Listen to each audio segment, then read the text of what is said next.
You don't like I love no. Gatorade. I only drink 0-calorie Gatorade though. It's this new one. What's it called? Frost. I don't know. It's pretty good. Oh, Frost has been around for a while. I love Frost. Yeah, this Frost one. is great. No product placement. But Have you tried Powerade or Prime? Mhm.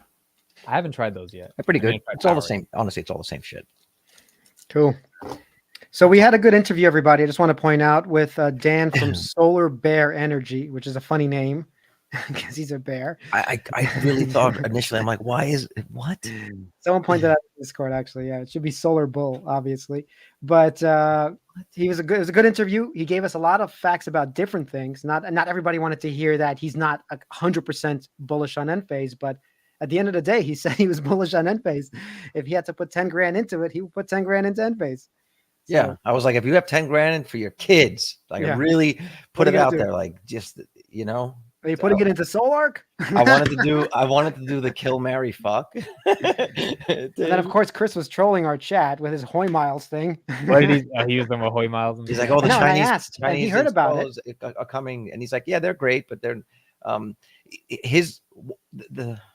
the thing that I was most interested to hear about, that was a surprise to me, is that he mostly goes to the distributor. Like, I want to actually talk to a distributor now, because that's the touch point to Enphase. These guys are basically being sold the gear or being pushed the gear based on what the distributors have on hand. So if they make a great deal with Enphase to keep them stocked, they're going to push that on the local installers. It's a whole other level to the system we've discovered. It's like a final boss. Yeah, like we thought we were talking to the boss. Now we got to find, we're at the mid boss. So now we got to find some guys in the distribution level. Right. So Enphase is lining their pockets basically. That's good for like what's the deal? Because they're giving them a certain deal on the inverters that they're then marking up to the installers, who then mark it up to the customers. Right. Yeah. Yeah. No, we should. We got to go off the chain. You know what? I'll ask Dan if he doesn't mind sharing the contact with me. Maybe he won't mind me talking to that guy. But I do agree with Garcia, by the way. KRIS is shilling Chinese companies on us the whole time. Okay, he's literally pushing. You guys do not invest or do not buy Chinese crap that's supposed to be on your roof for 25 years. If anything, go to SolarEdge. Okay. That's fine, but do not put Chinese garbage on your roof, because then you're screwed. If something happens, you're screwed. Chris, we were talking about your shilling of Chinese companies. Shilling of Chinese. How much are they paying you? How much are they paying? Yeah. You're a Manchurian candidate. He has stock options in Hoy Miles. Come on here. He doesn't even I don't think he hears us. Yeah, I don't think he hears us. Yeah. Because he's using a Chinese mic. We gotta start talking Chinese. Problem. He's using a Chinese computer. We can say whatever we want about KRIS. He has no idea. No, he hears us. He's pretending he doesn't hear. No, I couldn't hear you until 2 seconds ago. Yeah. Oh, I said you're shilling Chinese companies like Hoy Miles on everybody. Yeah, it's crazy, dude. It is crazy. Look, no, even the guy said that it was a legitimate company. Don't go there. Yeah, he heard of them. He said they sound good, but that's not what he's using. He gave clearly what he's actually using. It was around 70%, 65% Enphase, and then Solark for the other 30% in terms of battery. So he was saying, but that's because he said they're a decent product, but the issue with that is the supply chain, because they get all of their gear from a distributor, and so the distributor has to actually make the deals with the manufacturers to stock the items, and then from there they can distribute them. So without having a reliable supply chain, he can't. Yeah, but that's he also talked about the training. He also said that you then need specific training for training and certification in that particular system before you could even sell. And then you have to train your salespeople in terms of how to sell that. So there's a couple of levels to it. It's not just like, oh, this is $10 cheap. The thing is, Hoy Miles is a very new company. There's a lot of new entrants coming into the system. So it's not just, okay, But by the way, they've been there for a long time. There's lots of options. No, I'm just saying Hoy Miles, especially in the US, is a much newer company. They're a much newer entrant. And so are a lot of companies that are coming into the space. As solar grows, expect more competition. This is not going to be a monopoly or a duopoly. I think there's going to be a lot more competition. And not to mention there's competition among other competing technologies, whether that be string inverters or power optimizers. So just like I said, I'm not against being bullish on solar in general. I'm just saying that there's going to be a lot more competition, and that has to be played into the equation when you're saying, okay, let's be bullish on this specific sector. That's your bullish. Yeah, that's what you say for everything, by the way. Tesla, there's more competition coming. Yes. They've opened the market. More people are coming. They're still going to win. Enphase and SolarEdge will not have 90% forever. You're right. But the market is going to be massive. They're going to have 60%. So that's going to happen. There's lots of examples like this. We talk about social media. Like we had before Facebook took over, of course, we had lots of different things. Friendster, MySpace, this and this and that. At the end of the day, it consolidates in a few key players that take everything or most of everything. Well, like I said, that's going to depend on the product and the sector itself. Because if you really consider things, right, like you look at the solar panel market, who's the largest solar panel maker in the United States? Like off the top of your head, you couldn't name it because majority. He mentioned it. It's QCell. Yeah, QCell is one of them, but I'm saying there's still a lot of competitors that are coming out there. Like even with them being as large as they are, but they're not gaining. The solar panels are like the disposable commodity, though. Yeah, that's a different thing. It's the most disposable commodity, the easiest, and it's the one that drops in price the quickest. That's where most of the advancements are. The bulk of the money that you make on a solar install is in the inverters and but that's the point that I'm trying to make, that if that is where the highest margins are, that's where you're also going to see the most competition, right? Makes natural sense. Okay, so here I'll make it simple for you. So let's say Enphase decides to lower their margins and compete with more of these lower end tiers, which they can do. They have 40% margins, so they can do that and just start destroying a lot of this competition because they have the ability and the scale to do that. Just like Tesla is doing that right now with their cars. That's what's going to happen. You watch in the next couple of months, Enphase's prices are going down. And I bet you it's like January 1st, like Tesla did. I bet you it's January 1st. Honestly, it would make sense. That's the one thing that I disagreed with Badri on the call. He said we don't see a need to compress our margins. I absolutely think that they should. My other concern is you Oh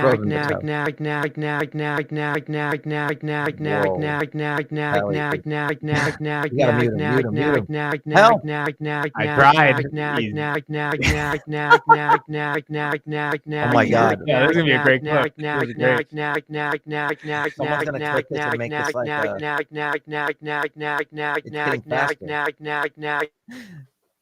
okay, it stopped. That was the optimist, right? That was the ghost of the Enphase like bear coming out of me.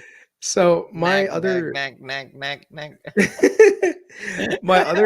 concern is around them not developing their technologies nearly as much as some of these other competitors are doing. Like I fail to see how they can still be only like single panel microinverters, whereas the other manufacturers are going where you can hook up 5-6 panels to one inverter, right? And then basically you have an entire system that you could just buy like maybe 4 inverters or 5 microinverters and utilize that. I can address that. We started discussing that. That's a fundamental it's a fundamental design. There's like basically 2 paths you can take when you're designing a solar system. What you're talking about are string optimizers. So there's basically a bunch of panels on one string, right? There's a fundamental reason why they don't do that, and because it's less efficient. It's less efficient, and it so if you have an inverter on each panel, it's creating it's converting the energy at each panel, and so there's no single point of failure. These are just fundamental differences between the way that a solar edge system and an Enphase system works. But they look at the market, they said this is the better path to go. By and large, the installers prefer that because it reduces the urgency when there is a point of failure. So if you have 5 panels on a system and on a string, and any one of those panels fails, that string goes down, meaning that customer is now without a greater percentage of their system producing. Creates a greater. Well, I'm not talking about optimizers. I'm talking about actual microinverters that have multiple inputs into the system. So like if you look at this is one of the newer entrants into the market, right? They're called ProJoy Electric. One of the things that they have is they have a 3 kilowatt microinverter where now you can actually plug in multiple panels into this. So let's say you have 300 watt panels, you can plug in all 6 of those 300 watt panels into the system, right? And it operates. Yes, and there's going to be a cost benefit to that. But do you see, it's about safety, security, and reliability. When you do that, if Right. that inverter goes down, you lose the production of all the panels that are on that system. Do you understand? So it's Right, but then less that's distributed risk. but then you would also at the same time just replace this one inverter. So the troubleshooting portion of it would end up being that you would get, one replacement done. So right now, Okay, yes, but if that inverter goes down, what you have to do is you have to figure out what the cost is. What is the cost of that single inverter versus the cost of 4 separate I micro mean, inverters? 3 days, but that's the whole point that I'm trying to make, that with these single point inverters that have multiple inputs, they're priced, from what I can tell, I just did some basic research, around $400, $500. If you think about like an inverter set from And it's about $85. Enphase, is it really Yeah, 85? about Because I'm 85. seeing price quotes that are about 180, No, 200 it depends. roughly. 85 to 120. At least when my system was spec'd, it's 85 to 120, depending on the Yeah. wattage, right? So my Mhm. panels are 375 watt panels, so I don't necessarily need the 600 watt micro inverter, right? I can buy the Right. 350 watt or whatever it is, a micro inverter. And so you Mhm. have to do the math on that, and then ask yourself, is it worth having individual microinverters at each panel versus these ones that accept 4 or 5? Because if you, for a 20-watt system, for a 20 kilowatt system, right, you're still going to need, say, 4 or 5 of those multi-channel microinverters. But again, if that thing goes down, now you're replacing that entire part, which is going to be more expensive. So I want to point out something. First of all, there's 2 things, and he said one of them. Well, he said both of them. The guy we talked to. The 2 things are: one is when he talks to you people, they understand that they want something up there for 25 years not to fail. I'm Mhm. sort of shocked at that too. I thought it would be a price thing. He said no. They understand.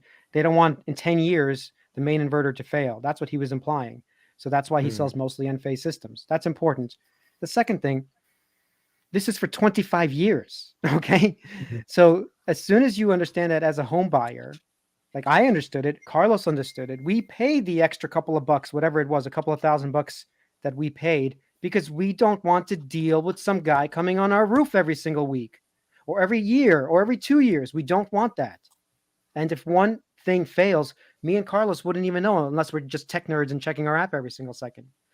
I'll This tell main you inverter what, thing fails, this 4 thing fails that connects everything in, you're going to notice, and you're going to be pissed off when that installer does not want to come to you. That is their job, never to see you again. But that's what I'm trying to say. But that was if the you point I think was about making it, when you crashed, is that it increases Sorry. the urgency when Say that there is again? a failure. I was saying that was the point I was making to Chris, is that it increases the urgency when there is a failure. When I had the one panel go down, okay, I had one panel go down for 2 days. The guy came back, he replaced it. It was no big deal. But when my solar edge inverter went down in the middle of the summer, I was losing 50 kilowatt hours a day. That is basically, that's almost the entire capacity of a Model Y battery. And I was losing that production every day that thing was down. I was on their ass. You got to get out here and fix this fucking thing, because I'm not making any solar and it's raining on my roof right now. So how much was the electric bill like for you for a monthly? Because I'm trying to do the math in my head, and that couldn't cost you more than maybe like $10 a day, or maybe $12 a day. But understand, He's half Jewish. it was $10 a day. It's whatever it is per day. I'm now risking having to actually have an electric bill that I have to pay while I'm still. Yeah, you understand he has a loan, I'm and he still does not paying want the to have a loan. loan and now pay the electric Now bill I'm at the paying same time. electricity. Do you understand? And it's in the I summertime get it. when I'm consuming more. Chris, Part of the reason I want the experiment that you install Hoy miles and I don't. I want to see I that will. experiment play out in Look, real life. Okay. when I get a house, that's what I'm gonna do. I'm gonna. You know get, what? I don't believe yeah. you, because you're getting a Tesla and you're buying Enphase. 100% you're No, doing he's going to this. buy Tesla solar. No. I think he would go Tesla. I'm gonna buy a used Tesla, and I'm gonna probably buy some used solar panels too, man. I'm very economical. I don't care. I'll buy some used solar panels, and I'm gonna do probably 4 mile system. The truth of the matter is, by the way, there are people like Chris who will buy used solar panels, buy 6-in-1 microinverters, and there's people like me who don't want to deal with the contractors, because I deal with other contractors all the. I don't want to deal with those guys coming to my roof, having to fix my main inverter, having to change 30 micros over the course of their life. I already looked it up. I'm not even gonna get a solar person who tries to sell you. So I'm gonna get a solar installer who's certified, an electrician. What they do is they, instead of doing the hardware portion, which is the majority of where the margins end up getting raked on the consumer, they'll just do the installation portion for you. You know, they'll do all the electrical hookup, they'll do all the other stuff. The other stuff I can manage on my own. And basically, I'll buy the panels wholesale, and also at the same time buy the inverters wholesale from a distributor. And The problem with probably that end is, up saving myself a yeah, shit ton of money. you will. By the way, I looked it up. I could save 30,000 right now just going to. There's these places that do DIY solar basically, and you can hire an electrician, of course. That's part of it. But the problem is then when there's an actual issue that happens, that guy's not warrantying it. The guy who came and fixed, did the electrical work for $5,000 that you paid him to do that job, and you saved 25 grand. He's not warranting that. So in 5 years, when your main inverter goes down, yeah, okay, go ahead, figure that out again. You're going to need the new inverter, and you're going to need that guy to come back. But Chris's point is that say he saves $20,000 on the install, and he has 3 problems over the course of 10 years. The cost of that is not going to come anywhere near $20,000, and so you end up. He's also, I'm wrong about that. That's why I was thinking about just to be clear, you're not wrong about that. And if you did install a Hoy Mile system, like these companies want to stay in business. They're not trying to put shit products out there and scam people. You can only get away for that. You can only get away with that for so long. So we're not saying that it's going to break. What VITALY is saying, that he's willing to pay like that Apple premium. It's the reason why Apple still sells a fuck ton of computers when it is way cheaper to build your own PC. Yep. That's the reason why I'm more. The reason I have an iPhone. At the end of the day, this makes it easy. I can talk to my parents easier, talk to my wife easier. It's easier. I'm willing to pay the $1,800 so I don't have to deal with Android ecosystem and figure that shit out. Or jailbreaking your iPhone. I'm with you. I'm very DIY. I could at least do that portion where if an inverter goes out, the manufacturer covers the inverter. I mean, they have a very similar warranty to Enphase, where they give you a 25-year warranty. So I can just replace, and that's not the hard part. Replacing an inverter is actually the easy part. It's the actual disassembling and going on the roof and stuff. So even that, once again, contractors, you can just hire them out to do that portion if you really needed to. I just think that that'll limit the amount of points of failure. And I may not even do a roof, believe it or not. I may end up doing a ground mount instead if I end up finding a nice property that actually has the yardage, the acreage for it to be able to be done. So I was thinking of all of this you said, because I did the math and I went through it. And the reason I went against it is because, okay, I can order the system. I could save 20, 30 grand because that's what I worked out. That's what I would save. But then I have to go install it, do the ground mount myself. I have to go dig the holes, do the posts, run all the racking, run all the cabling, get the wire dug and everything. Yeah, I could work all that out. But remember, I do real estate. I've done all this shit. But do I want to keep doing it?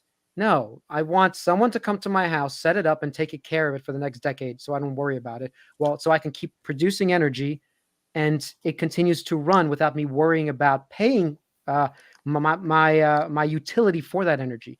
That's at the end of the day what I actually want, not the DIY project. Are you at least doing going to come? There's a company that's going to come out that's going to insure systems like KRIS. Some company's going to come out. There's going to be an insurance that you can buy for a DIY system that's going to say we'll cover. I've never heard of that. They'll do an on-site inspection and say we'll warranty it for this, and maybe you'll pay a small premium per month. And are you at least doing like a wholesale? With this one up, Cloud Barnett. That's Chris cheap as fuck. Wait, that's why he's rich. That's why he's fucking rich. Don't be laughing at him. That's why he's fucking rich. Absolutely. There's 3 or 4 people here that are rich. Are you at least like doing the solar panels wholesale, like buying them by the pallet? No.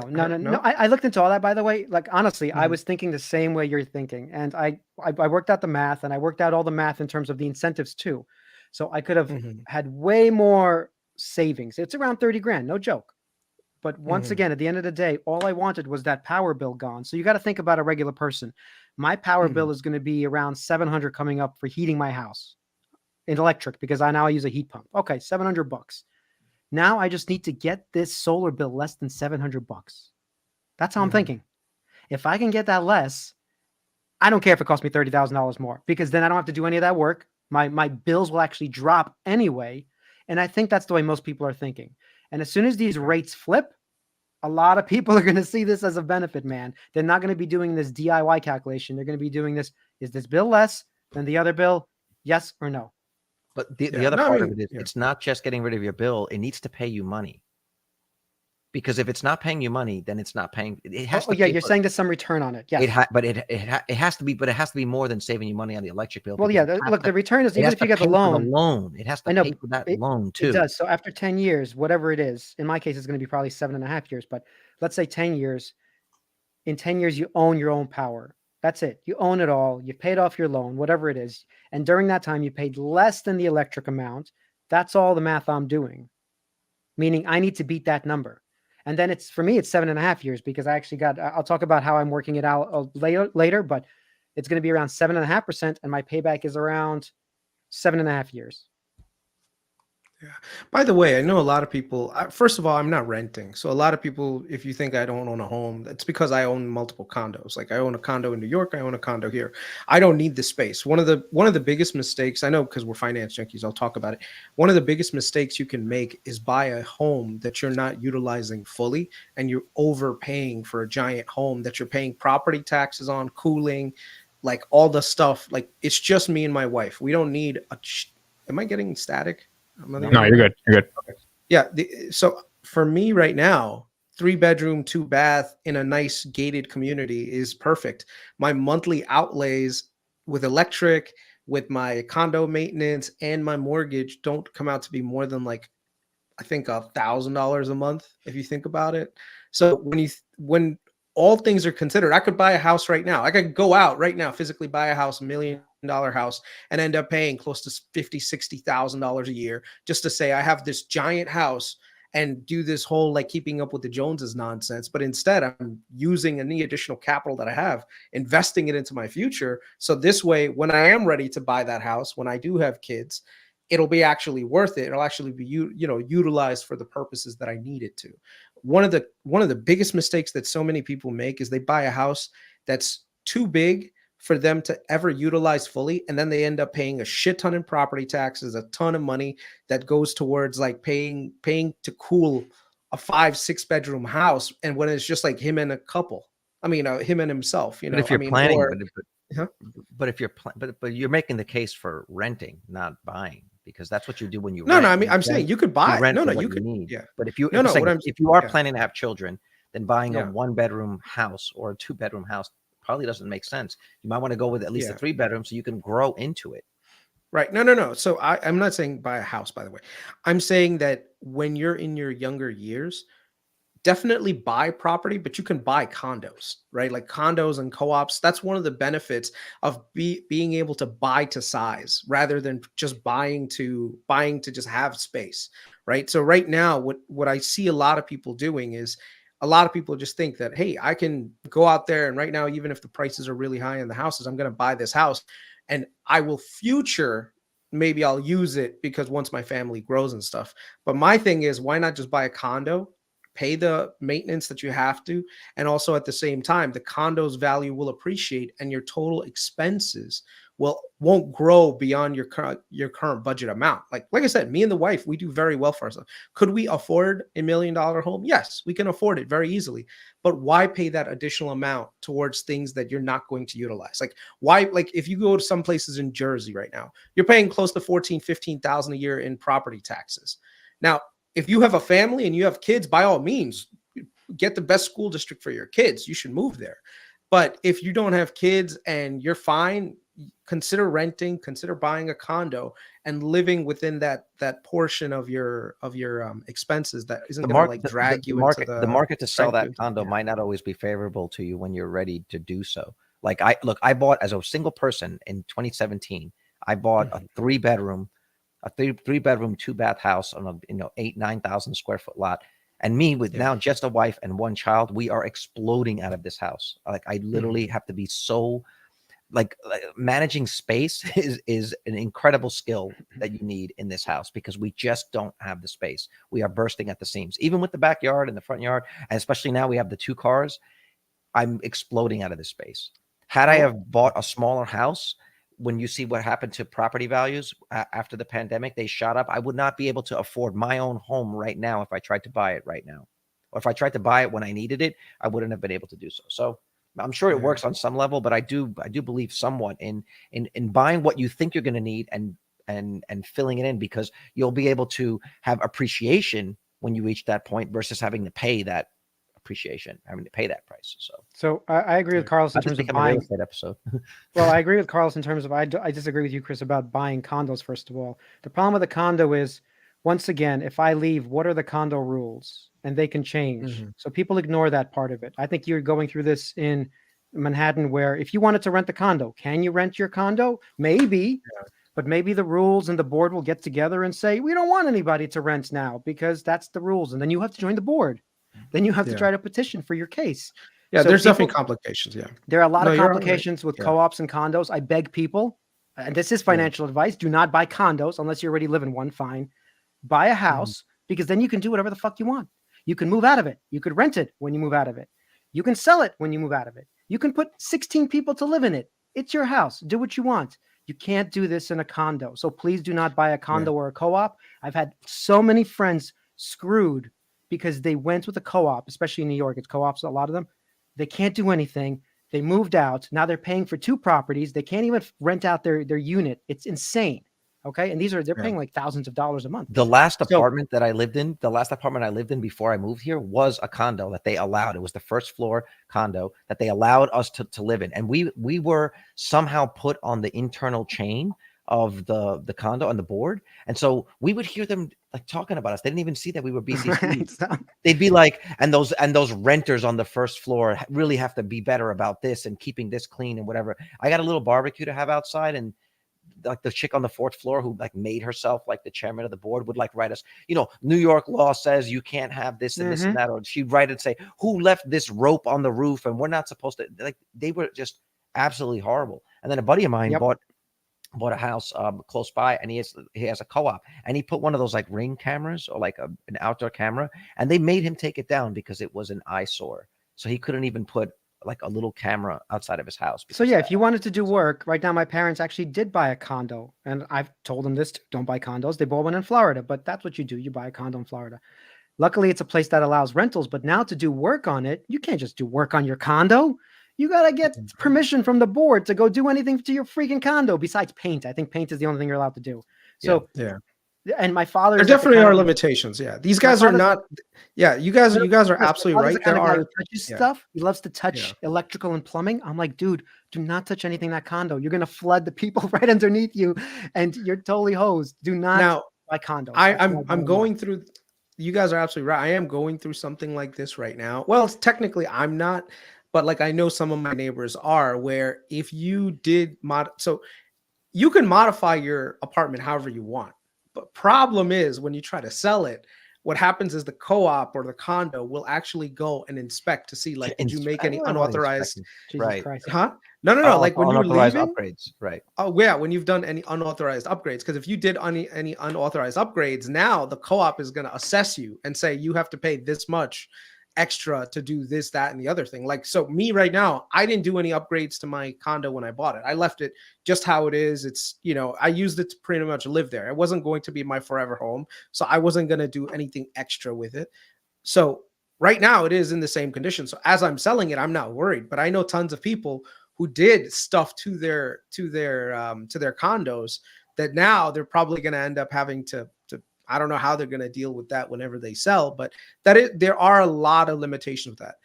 Now, what about the rent to own debate right now? Would you guys consider renting versus buying right now with current interest rates the way they are and with housing prices where they are?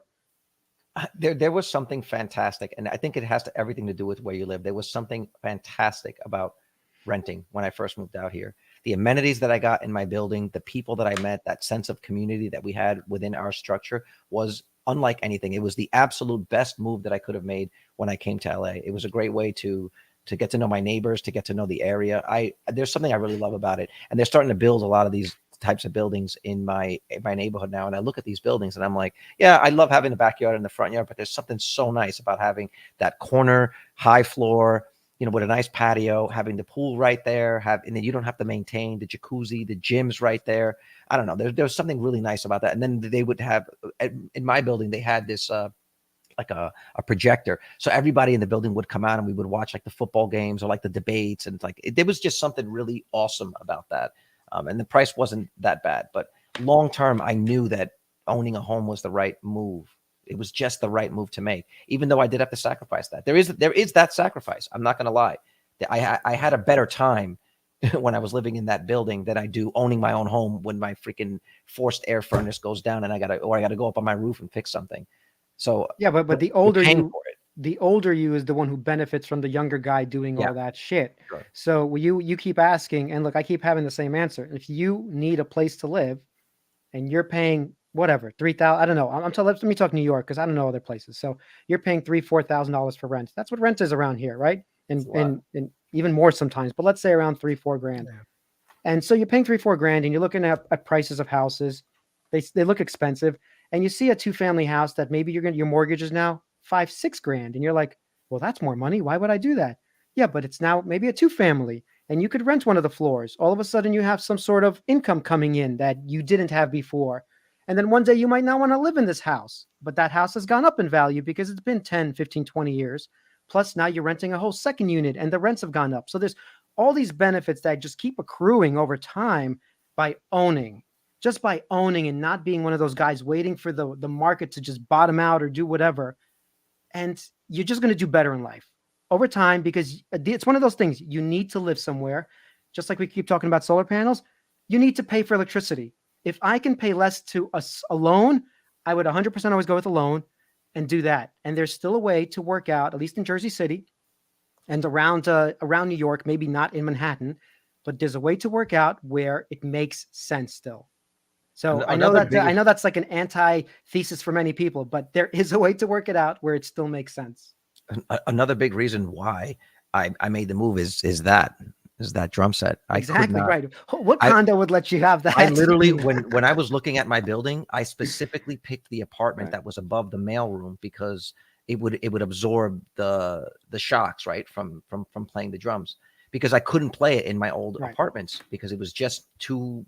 Even though it's electronic, the vibration was just too much. And that's something that I don't miss about living in a building. When I look back now and I think about like the bear case, like what did I not enjoy? I did not enjoy having to hear my neighbors making a bunch of noise. I did not enjoy when they would complain if I was making a little bit more noise because I had some people over. I did not like that. I did not like when my upstairs neighbor, I had to call the police on him because he was in an argument with his wife and it got too escalated. And I thought I heard him hit her. You know what I mean? I called the police on the kids. Nobody came. Nobody. They're right above. I also there's just certain things that I did not like about that. When I lived in that apartment that I was living in, the condo in New York, we went away on vacation one time, and when we got back, somebody who on the third floor was irresponsible with something with their water pipes, and it burst and it sent a flood of water down into our apartment. For 4 days it flooded in the apartment, and of course my girlfriend at the time's laptop was right under where the leak happened, so it destroyed her laptop. And I remember that you lived in a beautiful apartment. It was a duplex. It was a gorgeous apartment. Duplex. It was freaking awesome. But we had issues with that, and a lot of it was the board. Specifically, this one chick who was a lawyer in her as her day job, and she made life miserable for everybody. And so there was a lot that there's pluses and minuses to it. But when I look back now, I literally have nothing but the memories from that place. And we were paying $3,000 a month for 2.5, 3 years. You know, that's a lot of money. That's $70,000 that we paid. And I'm actually friends with the woman who owns that apartment. She was able to flip that apartment, get 2 people in there, $4,400 a month, the month that we moved. And now they have 2 or 3 other properties. They're basically not working. And I know that because they're owners. They're owners of that mortgage. You know, I know that I paid 70 grand of that mortgage between me and my girlfriend at the time for those 2.5 years that we were there. It's no small amount of money.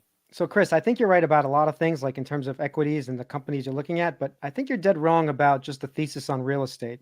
It really does make people into millionaires, whether they want to be them or not, especially if you're buying in good places. Once again, I'm not talking about middle of the country. I don't know about Kansas. I have no idea. But I bet you anyone around New York City who has bought 20 years ago is not underwater on their property. No, you're absolutely right. I bet you they're doing absolutely fine. And as long as New York is not going away, then places like that will always do well where people want to congregate. So I think anyone looking for houses in those areas would do very well by buying a house if they need it and just forgetting about the short-term pain, which sucks because the rates are higher and all that. But in 3 years, you refinance it. In 5 years, refinance it.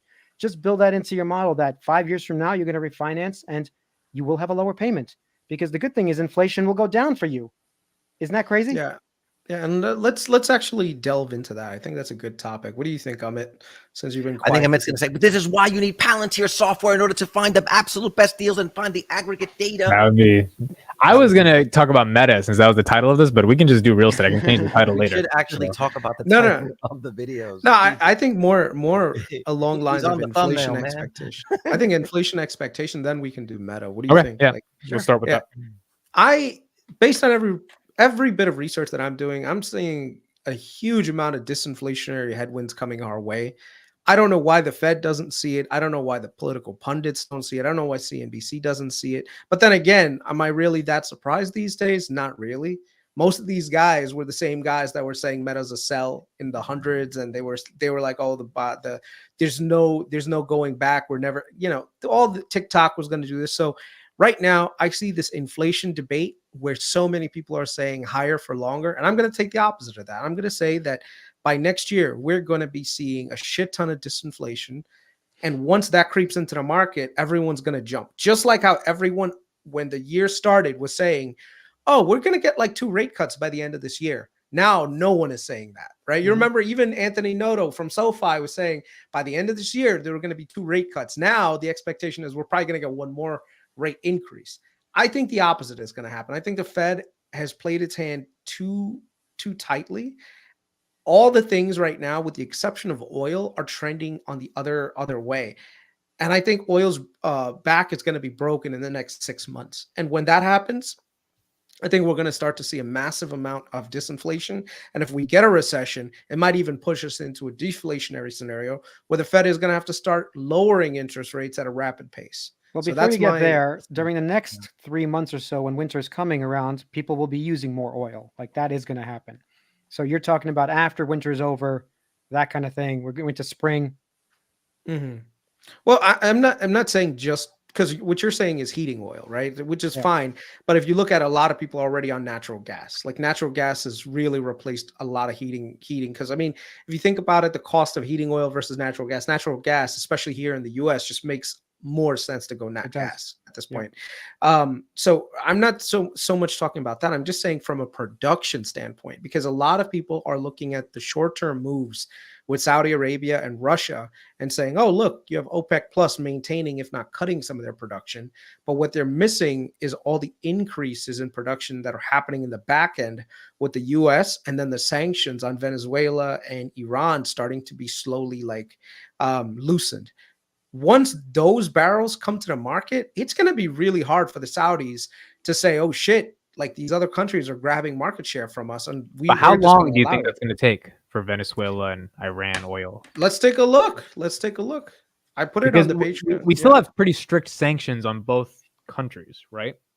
Yeah, we do. But like I said, this is what happens with geopolitics. Geopolitics is more aligned with is more aligned politically and like what's expedient for me today versus what's expedient tomorrow. So let me just show you really quickly what I'm talking about with Biden's gonna have to make a decision. I mean, he's gonna have to. The strategic oil reserves are at their lowest levels in a decade.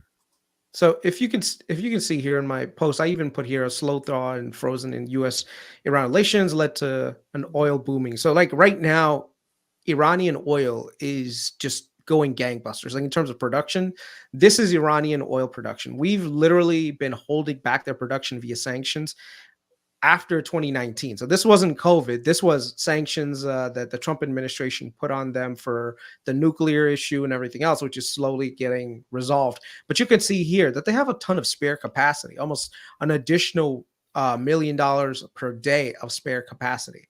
The US, which is a huge producer of oil, is back to its 2020 levels again. And right now it's actually due to crush that number and end up going into the 13 to 14 million barrels per day by probably in the next 6 months, because oil is too profitable for a lot of these what is that thing called, frackers, to ignore. So a lot of them have been high classing their portfolios, and they're going to be raising production. So when you think about it, they can ramp production really fast.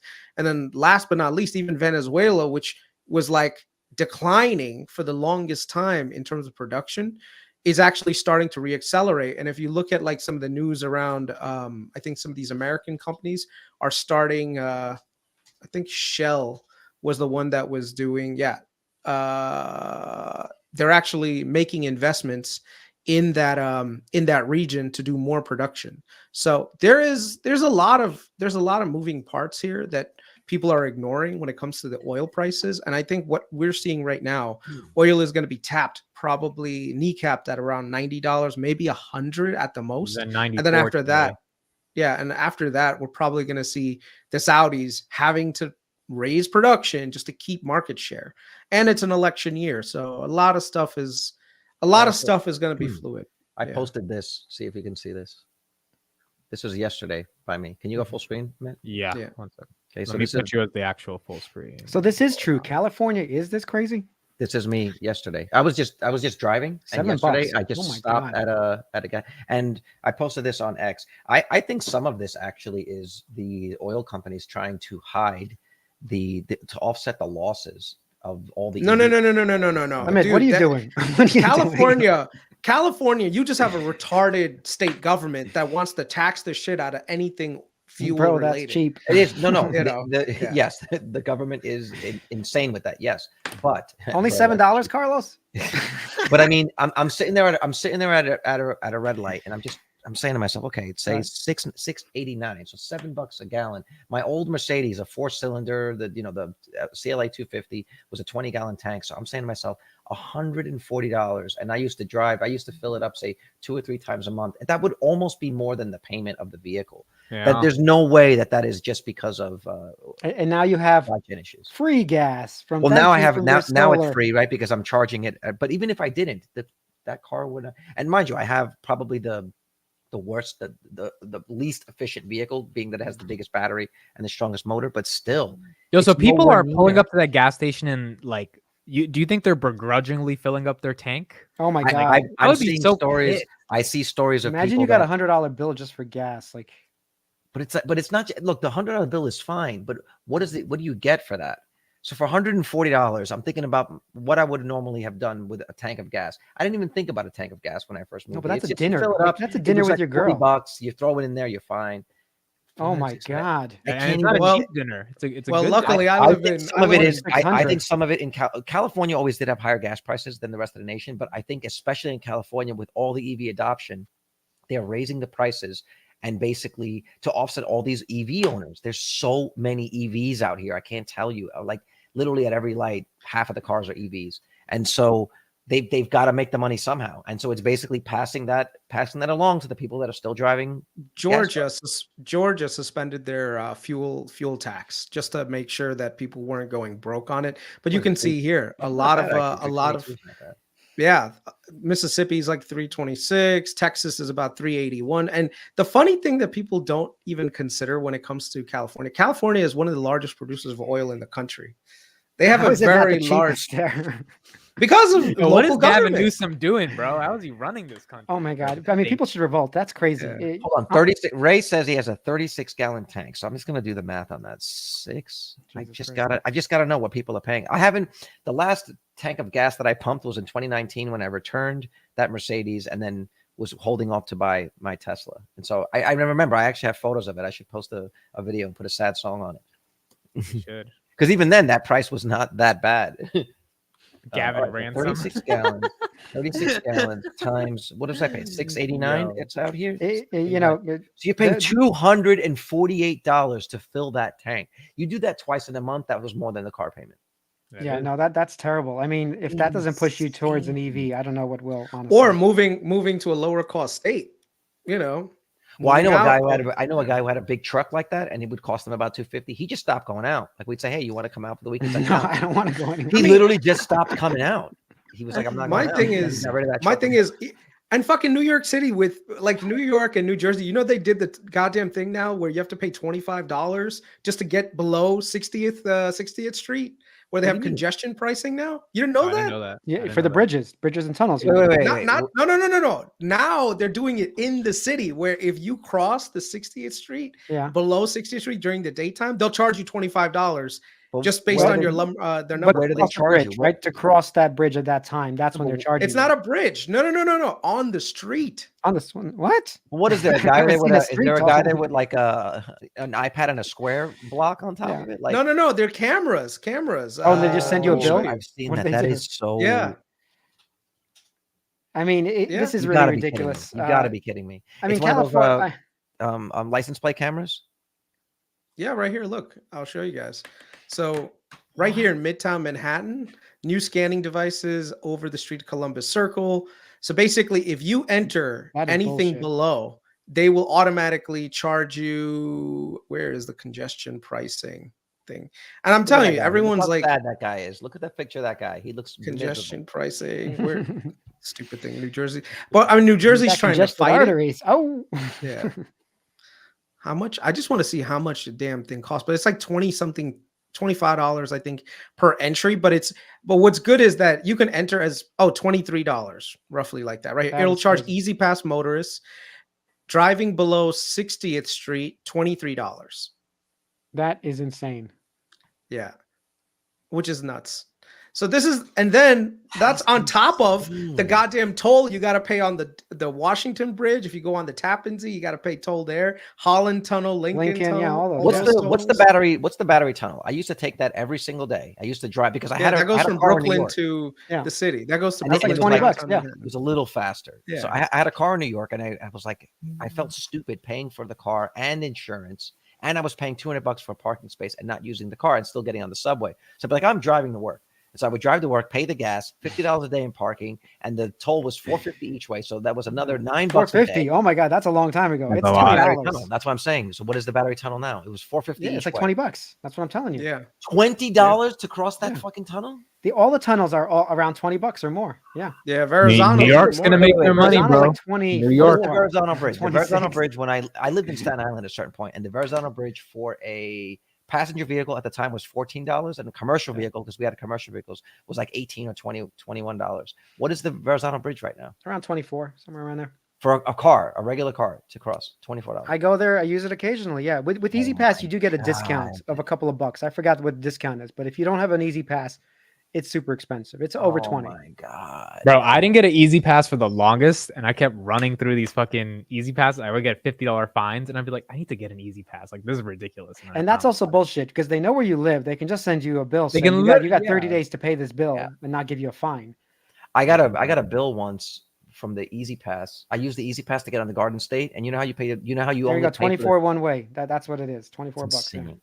Do you know how you pay on the Garden State for the amount of miles that you drive on the highway? Mhm. So they scan your Easy Pass when you get on, you scan your Easy Pass when you get off. I got a ticket once because I got on using the Easy Pass, and when I got off on the other end, they sent me a speeding ticket because they were like, there was no way you could have gone from this exit to this That's exit insane. if you weren't doing 92 miles an hour. And I was like, Did they? oh Did my they? That'd be yeah, crazy. I got a speeding That would be ticket. messed up. Oh my god. That's I've never heard a story like that. I The don't only think time they I do got that. Next time you're on the Garden State, get on the Garden State and do 100. I'm not financial advice. That is Yo, you know, crazy. I got pulled over 2 weeks ago because apparently I was on the left. because you were brown. I know. It's Yeah, it was racial no, profiling. bro. But let me tell you the story. I got pulled over because apparently I was on the left lane for too long. That's a thing, and I that's a thing, right? Were you You're going on the left- slow? No. I was not speeding. Nothing. The guy Traffic pulls me laws. over. Yeah. First of all, there's too much Yeah, traffic. I have that's to go from left to right, right? So I'm like struggling to move in. It's obviously taking a little bit. I'm not trying to crash, trying to get ready for the cop. And then he comes over aggressive as hell. He's like, "Do you have a problem with pulling over?" And I want to look like I was trying to not die. Obviously, I was getting to the right lane, and he's so upset. And then he gives me a ticket after the license registration. And I'm like, "Officer, what's the ticket for?" He's like, "You were on the left lane for too long." I'm Well, like, you can "I fight have that. That's never- bullshit. in 60,000 miles of driving, never heard of this shit. But I was like, you know what? Fuck it. I'm not That's going to argue with bullshit. this. I had to actually go somewhere. So I was like, Well, I'll how get a much was ticket. it? It was like $40. But then I'm driving 3 minutes later. I swear I cannot make this up. 3 minutes later, the same cop pulls over another guy. And I'm like, there is no way in hell. It probably wasn't 3 minutes. It was probably like 30 Gotta seconds. make that He has quota, a quota. baby. He has a I quota. Gotta got the make guy- that and as soon as quota. I knew he had a Dodge. He was like undercover. So he had Dodge. So it was very recognizable his car once I got pulled over. And he pulled up the other guy. And I'm like, there's no way you pull over two people in 3 minutes. Less than No, 3 it's a quota. He's Just a just. quota. And the thing is, most people are not It's going to the fight end the of the month. $40. Right? It's the Where I end of the lived, month, baby. Yeah. where I lived It was. in Midwood when I would leave He in gets the morning, 10%. He gets a VIG. Everything. Sometimes I would try to go get like a bagel and a coffee. And so I would get out of my parking space and I was driving and I was like, do I double park and risk it? Do I double park? And I would double park and go inside and like run inside and, hey, let me get a bagel and a coffee and try to run outside. Within the 2 minutes that I ran inside, I come out and there's a ticket. And somebody at the laundromat next door was like, the cop was hiding behind the tree. Like literally hiding behind the tree, watching you. And as soon as you ran in, they ran over and gave you the ticket. And I'm like, people are saying it's common on the East man. Coast. I've never gotten pulled over for that. And there were other cars I've on the never left gotten lane, pulled not over just for that. me. Bro, there was like 50 cars on the left lane. It's not like the left lane was empty. So I get it. I'll accept the ticket. I just, when he did it in 2 seconds after me, I was like, oh, he's just going for bullets today. Like he's just like, depending on which you'll just pay it. Look, you got to realize Depending on he which, sits on the corner, doesn't do anything for like a week, right? He just sits there, and then one day he works. He needs to make all that up because banging he's people over the head. Yeah, he's all right, relaxed. we got 10 minutes left. Let's end on ZUCKS. So VITALY, you're the biggest shareholder here. Did you like what you saw? I don't know. Am I, Chris? Are you still? You're out. No, I still only have a quarter of my position in Meta. Okay.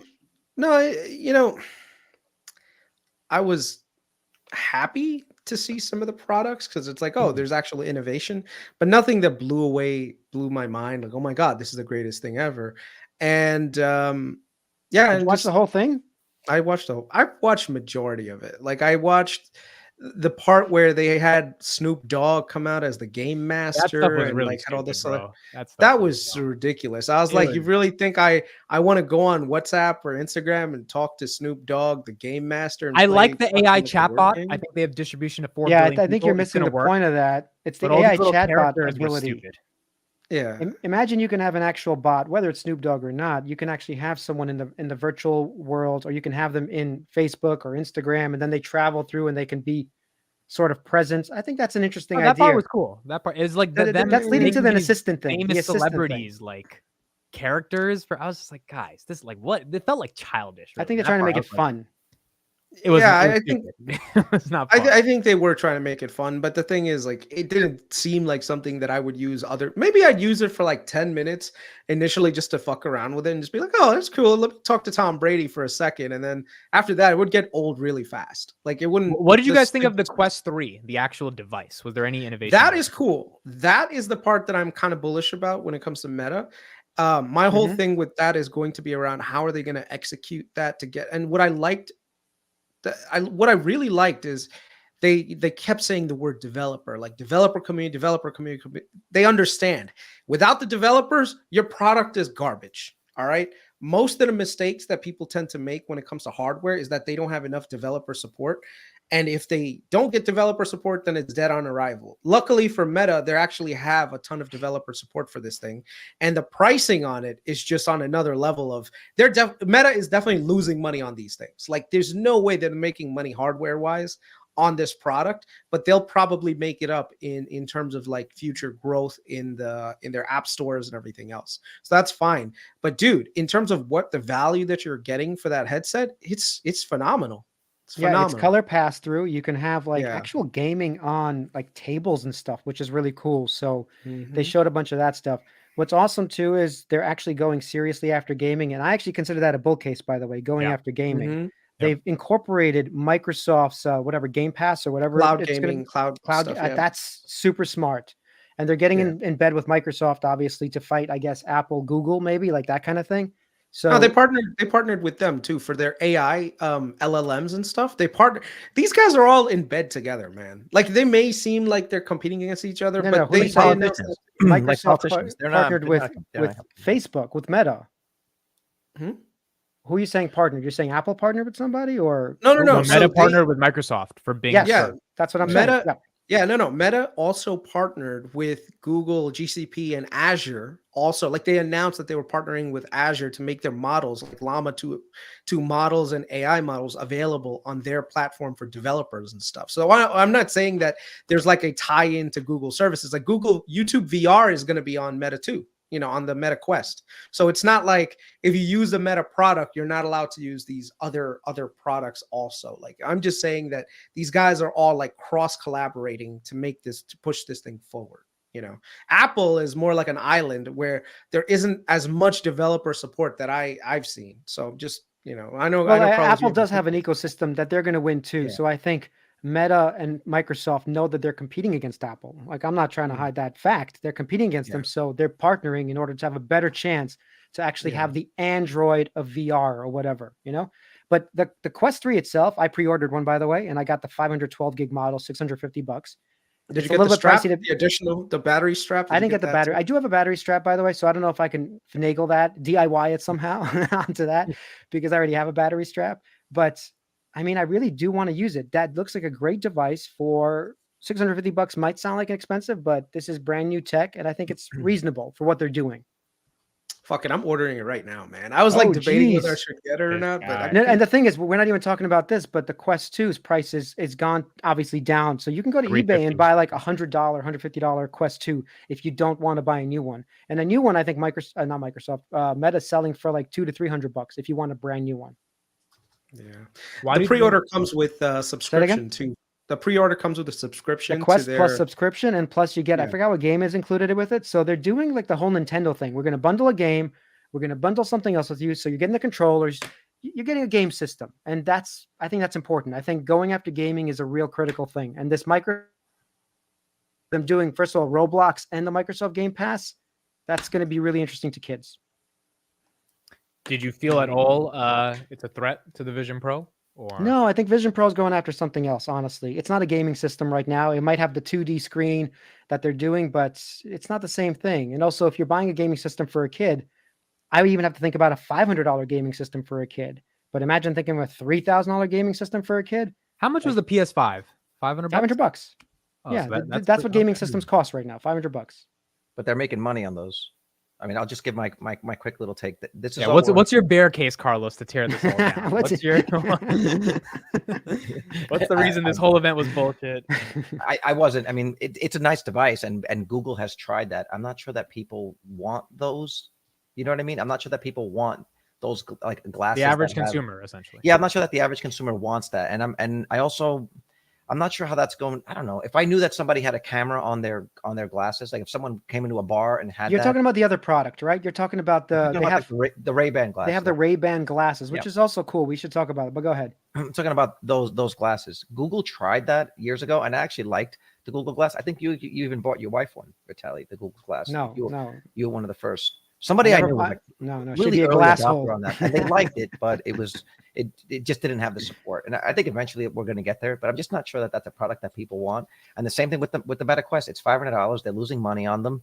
There's a lot of companies that sell EVs that they're losing money on that are good vehicles. But I think once that Vision Pro comes out and people see what that's all about and the demand is there, Apple lowers the price $400, $500. It compresses their margins a little bit, and I think they take the whole damn market. Personally, I don't think $2,500 is gonna take the market. It has to really come down. If it does happen, if it comes down, yes, then it's competing for real. Absolutely. But that's what I think is going to happen. And Apple, I mean, their relationship with developers and the relationships with things outside of gaming, whether it's events, the deep relationships with artists on the music side, their deep relationships with media companies on the television side. I just think they're going to be able to do something. They're going to be able to, again, make this product something that you didn't think you wanted, and now you can't live without it. And once they get that price down a little bit, the second generation of it, I do think they are going to ship. They're going to end up shipping with the M3 chips, not the M2 chips.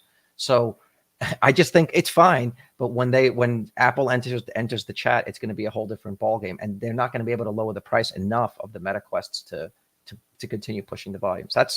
That's my take on it. I think it's going to be selling out gangbusters for this Christmas. Even I was like, yeah, I need one of these to test it out. Chris is ordering one right now. Okay. A lot of people on Twitter are buying it. Listen, dude, at $500, it's like, but look, but let's be real. I have a lot of these. I have one right here too. The thing is, it's not about buying it. I have one here. And if Meta's not making any money on the device, they need to make money by the person using it. I don't use it anymore. This is where Carlos has a point. I think if so many of my friends, people will use the Vision Pro. I know, but you're not using it. Have them. My kids have been playing Gorilla Tag for the last week. That's a game I did buy, and they're playing it. Vitaly, kids is not the market. The market has to be average people every single day. First of all, gaming is a massive market with kids, by the way. Yes, that is a massive market. I'm talking about replacing the phone, right? Because Meta wants to get out I'm grabbing his That's nuts, not my bull right? case. That's not my bull case. I don't think video games is the bull case. Like I don't think that's not billions and billions and billions of revenue. The bull case is a device. hold on. It's a device that it starts out with gaming, of course, but it's a very valuable tool. And device nothing else other than gaming. No, Yeah, but you're not listening. Vitaly, you It's got a to remember, valuable like, device to actually learn things like drumming or Okay. guitar or music, any virtual lessons. It's Okay. used, for example, for people showing you how to fix plumbing in the future. Like that's what they're all going towards. But you have to start somewhere. There's a market right now in gaming, so they're using that. I think that's a brilliant way to do it. well, we'll see. Okay, all done. Big Billy, 458. Here we go. He just spent $500. Easy. Big No, I Billy. spent more than that. I actually got the battery, extended battery pack. How are you saying you were so cheap? You're gonna get Hoy miles, and now He's you're getting getting Hoy $500 miles. like it's no big deal. Like what's going on? Because I know I could probably sell if I don't like it, I could probably end up selling it for a profit on OfferUp or even on eBay. Dude, this is gonna be the hottest thing on Christmas. Easily This is hottest what I'm thing on saying. Christmas. Yeah, but It's they're a not gonna make no-brainer. any money off of it. It's the hottest thing. It's a no-brainer. In fact, it's such a no-brainer. I'm thinking I have to get another 2 for the kids because they're going to see me playing every it. time. Every You're single speaking one- like a Meta shareholder right now, not a logical person. But You're speaking like to Amit's point, everyone that buys one, they lose money. So every time someone buys one, they are losing money. Yeah, I They're- don't think they you're have thinking to- about the future here. They're going to be absolutely fine. They're the ones pushing this forward. Well, Apple could do well, by the way. That's not what I'm saying. Apple could do well, and Meta will do well with these devices going forward. Absolutely. well, we'll see. What's his name? Bill something? Yeah, vets and VR and med Bill- school training. This is all That's it. happening, by the way. I think Chris had some VR stuff that he showed us 6 months ago, a year ago. Remember you were talking about some medical stuff with VR? Yeah. So all of that stuff is becoming real. The problem is it's just not there, fully fleshed out. So Meta's going after the low-hanging fruit, which is gaming. And that way they get to build an ecosystem with that. All right, well, we'll see. And I agree with Big Billy at 458 to bring the Terminator AI talk. Chris, I was we got to was do that thinking- discussion again. Yeah, we got to finish that discussion about the Tesla AI bot and your Terminator talk. But I got to go. I got to go pick up the kiddo. Oh, yeah, All right, guys. Thank you all for joining. You know, one of See you these, tomorrow. one of the things that we should do is once Last we both get words. once we get the Meta Quest, we should actually do like a live stream where we're Me and actually. you. Vitaly and I've been in talking me about and you. that. VR stream. Vitaly and I've been yeah. talking about doing that forever, I would and we do never it. do Let's it. do Just it. like we didn't release the conversation we had, the debate that we've had of Meta versus Apple. We It's should just do it again in VR. It's like Yeah. ridiculous. Let's get on it already. All right, I'll see you later, guys. All right, buddy. Yep. We'll see you tomorrow. Later, Thank you guys. for joining. Bye-bye. All right, it's good that he's gone because now we can finally talk about making money. Honestly, this is like a no-brainer, like you said, Chris. For Christmas, this is stupid. Like they're gonna sell every single one they make right now, and it's so Yeah. cool if the visual acuity or whatever, how good it looked in terms of like the pass-through, the see-through with the 2 color cameras. That looked really good. I hope that actually lives up to the hype because Yeah. that'd be a game changer. The other thing I have you- yeah. Go ahead. Sorry. well, there's one more thing. I don't know if you know, but He froze for you too, right? Yeah, he froze for me too. This guy's got needs Starlink. or That's fine. something. It's just it's just a computer, man. He's probably got like a lot of things running at the same time.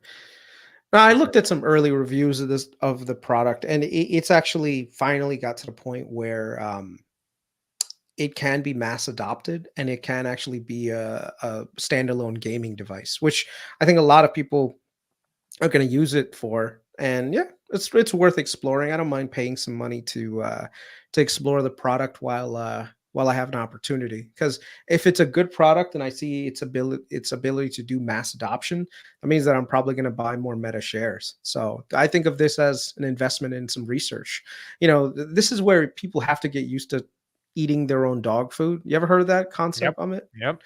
You know, so if I say like, oh, this Meta is a good investment because X, Y, and Z, like I want to actually try one of their flagship products that could be a huge revenue driver. And the price that I'm paying right now is very minor considering the amount of profit I can actually make on this thing if it is what I think it is going to be. So, I think you just hate Apple because you haven't upgraded your iPhone for $1,000 in 6 years, but you paid $600 No, it's for about- Meta in it's 2 about- seconds. I think you just hate Apple. no, You it's love Meta. about utility. You know, I that's what I don't think. get any additional utility outside of this phone. Like the only reason why I'm gonna even upgrade to the 15 is because they have a USB-C, and like most of my peripherals right now are USB-C. Like that's the only real benefit to me for Meta. I mean, for Apple. On Meta, you're talking about a completely different experience.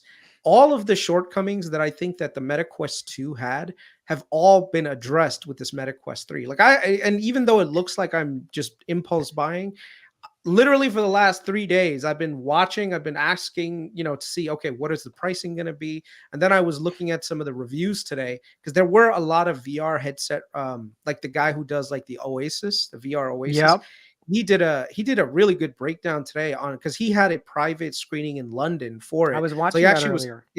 he was actually able to release the video today, and it was mind blowing, some of the stuff that he was talking about. So yeah, I think for someone like me, I'm actually looking to be a little bit more active in the VR space. I actually want to try it. I do believe that the technology will eventually become a ubiquitous thing, especially for gaming. I don't necessarily think that that's the case for like a lot of other applications, but at least for now, gaming, dude, if this is a successful product, this is like buying the first iPhone.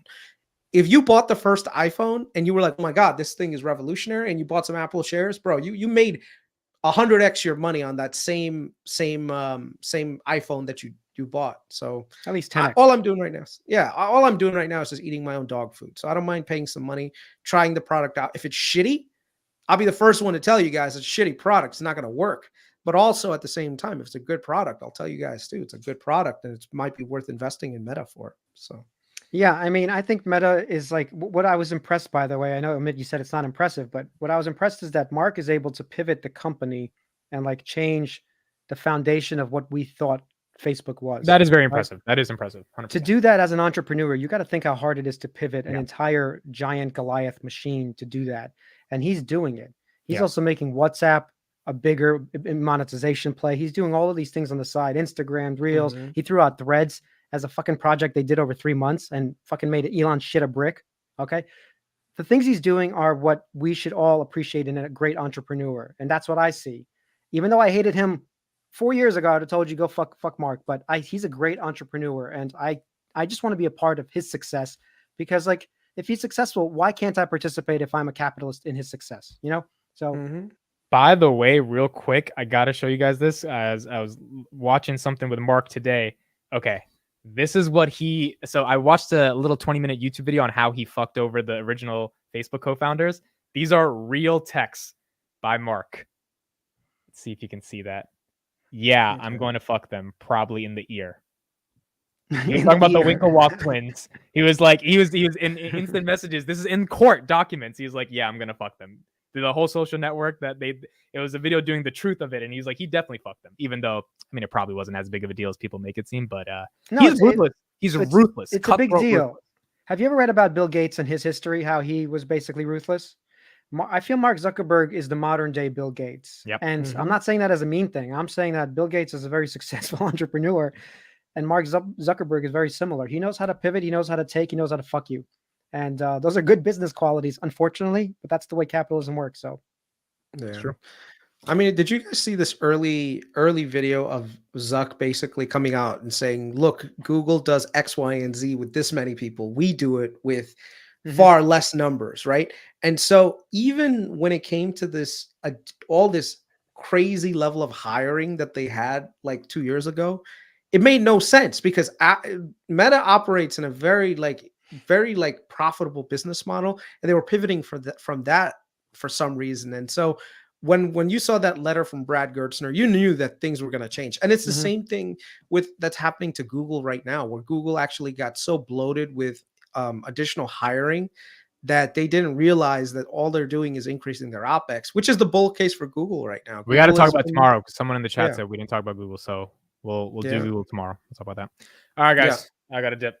all right. Yep. See you guys Great. later. Thank you, everybody. We'll see you tomorrow, 7 p.m. Long Meta. Bye. More shares if it Bye. dips. Bye. Bye, everybody.